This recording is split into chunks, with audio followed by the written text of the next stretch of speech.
Hello दोस्तों। 12th boards exams अब कुछ ही दिनों में शुरू हो जाएंगे।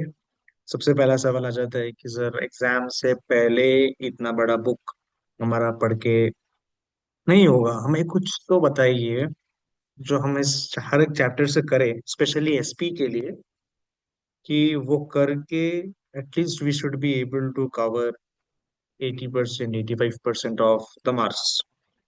तो we are starting with a series which is of course exam important one. तो हम यहाँ पे सिर्फ उतने ही क्वेश्चंस डिस्कस करेंगे जो आपको हर एक चैप्टर से करके जाना एक्सपेक्टेड है। And if you do it pretty well, आप आउट ऑफ 80 आप 60 65 का स्कोर इजीली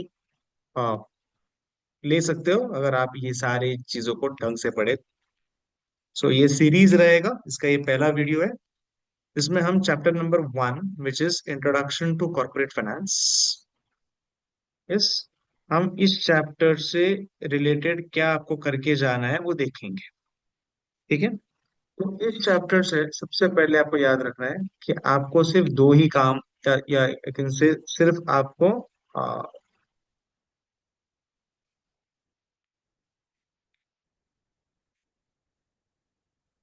एक ही क्वेश्चन, दो भी नहीं, एक ही क्वेश्चन करके जाना है,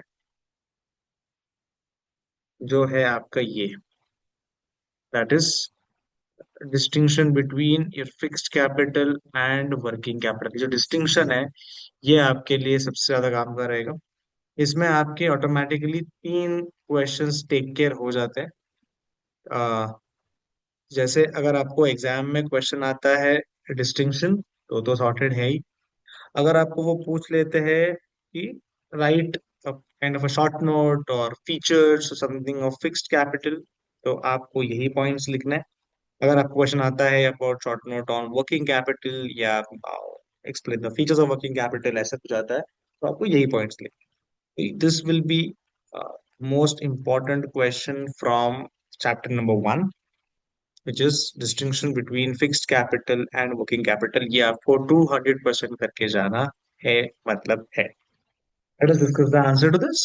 So आप एग्जाम में जब डिस्टिंग्विश लिखोगे, आप यही थ्री कॉलमनर फॉर्मेट फॉलो करोगे। You can have a first column as basis, then you can write fixed capital, and then you can write working capital. So आप बेसिस पे लिख सकते हो, पॉइंट्स कुछ भी हो, आपको फॉलो ये थ्री कॉलम पैटर्न ही करना है एग्जाम में भी।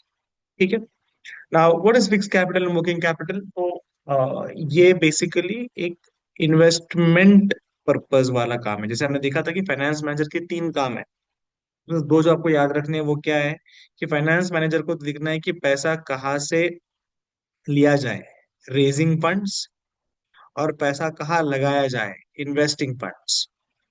तो जो पैसा इन्वेस्टिंग करने का डिसीजन है वो एक तो पैसा लगेगा फिक्स कैपिटल में या तो लगेगा वर्किंग कैपिटल में। So this question is about how a finance manager should invest his raised money. कहाँ पे इन्वेस्ट करना चाहिए, कैसे इन्वेस्ट करना चाहिए। ठीक है। जब हम बात करते हैं फिक्स कैपिटल की, तो हम कहाँ इन्वेस्टमेंट कर रहे हैं? हम इन्वेस्टमेंट कर रहे हैं फिक्स्ड एसेट्स में। फिक्स्ड एसेट्स मतलब कौन से, जैसे कि लैंड, बिल्डिंग, इक्विपमेंट एक्सेट्रा। तो हम जब फिक्स्ड एसेट्स की बात कर रहे हैं, हम इन्वेस्टमेंट कर रहे हैं, फिक्स कैपिटल की बात कर रहे हैं, हम इन्वेस्टमेंट कर रहे हैं फिक्स्ड एसेट्स में, जिसका एग्जाम्पल आपको लिखना है लैंड, बिल्डिंग, इक्विपमेंट एक्सेट्रा। जब हम बात करते हैं वर्किंग कैपिटल की, तो हम कहाँ इन्वेस्टमेंट कर रहे हैं? शॉर्ट टर्म एसेट्स, जिसको आप प्यार से करंट एसेट्स बोलते हो। तो एग्जैक्टली सर कहाँ पे कर रहे हैं? हम इन्वेस्टमेंट, हमारा पैसा हम रख रहे हैं कैश में, हम हमारा पैसा रख रहे हैं अकाउंट्स रिसीवेबल, जिसको आप डेटर्स बोलते हो, उसमें इन्वेंट्री एक्सेट्रा। तो पहला पॉइंट, या इसमें दो पॉइंट कवर हो जाते हैं। फिक्स्ड कैपिटल मतलब पैसा फिक्स्ड एसेट्स में लगेगा, example land, building etcetera. Working capital का पैसा लगेगा करंट एसेट्स में, example cash, debtors, inventory etcetera. अच्छा, जब आप पैसा लगाते हो लैंड, बिल्डिंग में, तो ये पैसा शॉर्ट टर्म के लिए कभी नहीं रहेगा, ये पैसा आप लंबे समय के लिए लगाओगे। आप जमीन लेते हो, मशीनरी लेते हो, करोड़ों रुपए की लेते हो, तो वो क्या एक साल दो साल में थोड़ी बेचने वाले हो, उसको आप लंबे समय तक इस्तेमाल करोगे। इसीलिए it stays in the business permanently whereas ये जो शॉर्ट टर्म एसेट्स है ये बार बार बदलते रहेंगे। आपके कस्टमर्स से पैसा आता रहेगा, नए कस्टमर्स बनते रहेंगे। आपका इन्वेंट्री आज है, कल बेच दोगे, वापस लोगे, वापस बेचोगे, it will keep on changing. जब ये पैसा फिक्स कैपिटल का लंबे समय तक रहने वाला है, तो इसके लिए जो पैसा आप रेस करोगे, जो पैसा आप उठाओगे, वो भी लंबे समय के लिए उठाओगे। तो कहाँ से उठाते हो आप पैसा? आप उठाते हो शेयर से, आप उठाते हो डिबेंचर से, आप उठाते हो लॉन्ग टर्म लोन से, आप उठाते हो पैसा बॉन्ड से। क्योंकि इनका पैसा आपको तुरंत वापस करने की जरूरत नहीं है। Shares, debentures, bonds, long term loans का पैसा आपको 5 साल, 10 साल, 15 साल या कभी कभी लाइफ टाइम तक, शेयर्स का पैसा तो आप लाइफ टाइम तक आपके पास रख सकते हैं। तो जब ये कैपिटल परमानेंट है, तो उसके लिए हमको जो पैसा उठाना है वो भी लॉन्ग टर्म सोर्स होना चाहिए। वेयर एज शॉर्ट टर्म के लिए हमने जो एसेट परचेस करने हैं, उसके लिए जो फंडिंग करेंगे वो भी हम short term loans, deposits, trade credit, ये शॉर्ट टर्म सोर्सेस से करेंगे। तो लॉन्ग टर्म है तो सोर्स भी लॉन्ग टर्म, शॉर्ट टर्म है तो सोर्स भी शॉर्ट। हमारा यहाँ पे ऑब्जेक्टिव क्या होता है? हम मशीनरी खरीदते क्यों है? कि हम मशीनरी को यूज करके फ्यूचर में अच्छा सा प्रॉफिट बनाएंगे, क्योंकि हम उस मशीनरी को यूज करेंगे, उससे प्रोडक्शन करेंगे, उससे गुड्स को बेचेंगे, उससे बहुत सारा पैसा आएगा, प्रॉफिट मिलेगा, सो लॉन्ग टर्म प्रॉफिट्स कमाएंगे। जबकि वर्किंग कैपिटल में हम क्यों इन्वेस्ट करते हैं? कि हमें शॉर्ट टर्म गेन्स चाहिए, हमें इमीडिएट गेन्स चाहिए, हमें तुरंत बेच के कमाना है पैसा, तो शॉर्ट टर्म प्रॉफिट्स। ठीक है। बट एक चीज तो क्लियर है, अगर आप ज्यादा पैसा लगाते हो और बड़ा पैसा लगाते हो, तो ऑफ कोर्स उसमें रिस्क भी बहुत ज्यादा रहेगा, क्योंकि पैसा फंसा हुआ है। अगर आपका डिसीजन रॉन्ग हो जाता है, तो यहां से जब आपको एग्जिट करनी है, कहाँ से?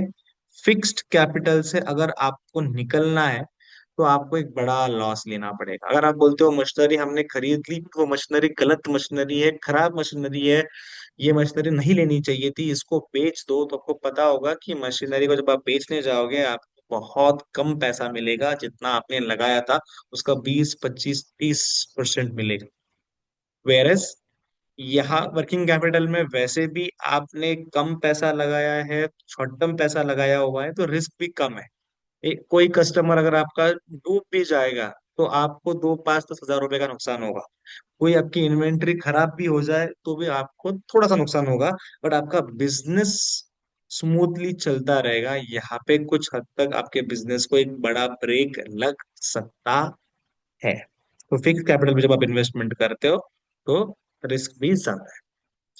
इस क्वेश्चन को आप अच्छे से प्रिपेयर करके जाइए। इसके बुलेट पॉइंट्स वैसे ही मैंने कलर कर दिया है। आपको आपके टेक्स्ट बुक के बाहर जाने की जरूरत नहीं है। आप आपके टेक्स्ट बुक का ही कंटेंट करिए, ऑलरेडी लैंग्वेज बहुत सिंपल है। और इस क्वेश्चन को चैप्टर नंबर 1 से आपको पिट पैट करके जाना।